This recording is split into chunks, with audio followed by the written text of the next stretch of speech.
पराई बेटी, वो आज भी रोज़ शाम को मेरे स्टॉप पर जाते हैं और मेरा वेट करते हैं, जहाँ से मैं और वो रोज़ शाम को एक साथ घर जाते थे। मेरी शादी अनुपम के साथ बंगाली रीति रिवाज से हुई थी और मेरे ससुराल वालों ने मेरा मन रखते हुए मुझे अपनी पसंद की ड्रेस पहनने की इजाज़त दे दी और मैं बहुत खुश थी, ये सोचकर कि मेरे ख़ास दिन पर मुझे अपने मन की करने का मौका मिला।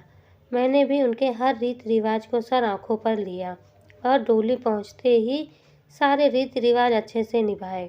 एक दिन मैं अपने मायके गई हुई थी तो देखा कि पापा दिन पर दिन कमज़ोर होते जा रहे हैं और कुछ सोच में डूबे रहते हैं। तो मैंने माँ से पूछा और माँ ने कहा, पता नहीं जब से तेरी शादी हुई है कुछ खोए खोए से रहते हैं।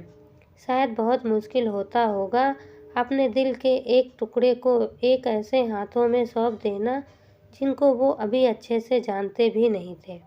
मैंने पापा के साथ शाम की चाय पी और जानने की कोशिश की कि आखिर बात क्या है, लेकिन कुछ समझ नहीं आया।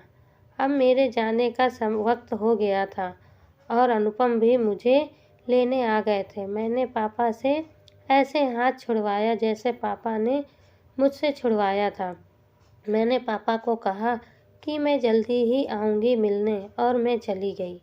कुछ दिन बाद मेरे चाचा का मेरा हालचाल लेने के लिए फ़ोन आया तो उन्होंने बताया मुझे कि मेरे पापा अभी तक ये एक्सेप्ट ही नहीं कर पाए हैं कि अब मैं पराई हो गई हूँ और उनके साथ नहीं रहती। वो आज भी रोज़ शाम को मेरे स्टॉप पर जाते हैं और मेरा वेट करते हैं, जहाँ से मैं और वो रोज़ शाम को एक साथ घर जाते। जब मेरी बस मुझे वहाँ उतारती थी, ये सुनते ही मुझे समझ आ गया कि वो ऐसे क्यों हो गए हैं।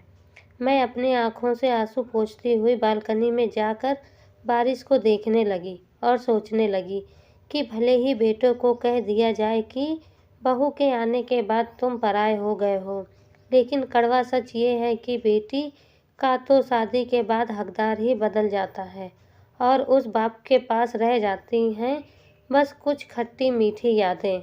वीडियो अच्छी लगे तो लाइक शेयर सब्सक्राइब ज़रूर करें।